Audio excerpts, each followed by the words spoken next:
पानी की किल्लत को जंगलों के कटान से भी जोड़ा जा सकता है। उसके चलते आर्द्रता में कमी आती है, बादल कम बनते हैं और बारिश कम होती है। भारत में फॉरेस्ट कवर यानी वन क्षेत्र में भारी कमी आई है। इसकी अहम वजह है खेती का विस्तार। उत्तर मध्य पहाड़ियों में एक एक्टिविस्ट इस नुकसान को कुछ हद तक कम करने की कोशिश कर रहे हैं, एक बार में एक पेड़ लगाकर। ईश्वर सिंह चौहान हमें दिखाते हैं कि ये कैसे किया जाता है। करीब 15 साल से पेशे से टीचर चौहान मध्य भारत के मालवा पठार में पेड़ लगाते आ रहे हैं। शुरुआत उन्होंने अकेले ही की, लेकिन अब उनके साथ बहुत से स्वयंसेवी जुड़ गए हैं। अमरूद, आम और केले जैसे फलदार पेड़ों के अलावा यहाँ पीपल, टीक और नीम के पेड़ भी लगाए जाते हैं। ईश्वर और उनकी टीम ने जो जैव विविधता यहाँ विकसित की है वो पहले इस चटाई भूभाग में नहीं थी। यहाँ पे तकरीबन 5 से 7 हजार पौधे हैं दोनों पहाड़ियों को करके। अब ऐसा लगता है जैसे कि ये बच्चे हैं, कोई पौधा सुखाता है तो हृदय में टीस उठती है कि पौधा सुखा रहा है। उसको आज पानी पिलाते हैं, कल फिर से वो लहलहाने लगता है तो मन गदगद हो जाता है। दूसरी जगहों पर जंगल साफ करके खेत बनाए जा रहे हैं, खनन कार्य हो रहा है या शहर विकसित किए जा रहे हैं। जंगलों के कटने की दर स्पष्ट नहीं है, क्योंकि भारत में सीमित वृक्ष क्षेत्र की गिनती भी जंगल के रूप में कर ली जाती है।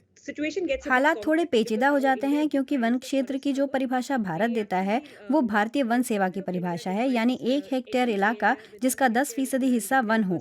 कई बार वन क्षेत्र के रूप में दर्ज किया जाने वाला हिस्सा असल में ट्री कवर यानी वृक्ष क्षेत्र होता है।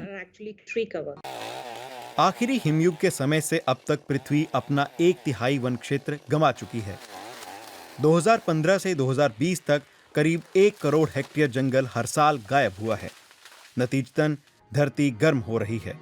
सूखा, जंगल की आग और भूस्खलन में तेजी आने लगी है।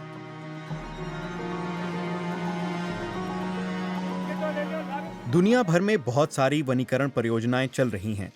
इनमें बड़े स्तर के अभियान भी शामिल हैं और छोटे भी, जैसे ईश्वर और उनकी टीम का काम। अपने जंगलों को बहाल करने की कोशिशें अभी भी काफी कम हैं। बड़े विचार बेशक हैं, नेताओं के दावे और वादे भी बड़े बड़े हैं।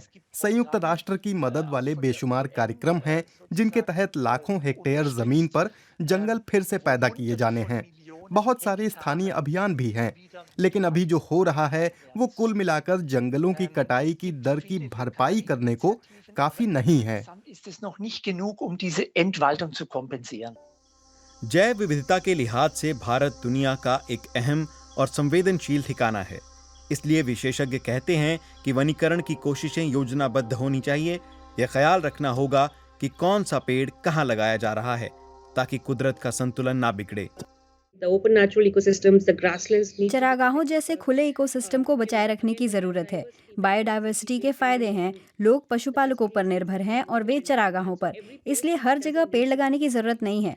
कभी कभार कुदरती इकोसिस्टम वाली खुली जगहें भी जरूरी हैं।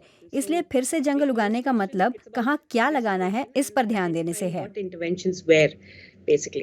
लेकिन ईश्वर को लगता है कि उनका रास्ता सही है। वो शिक्षक हैं।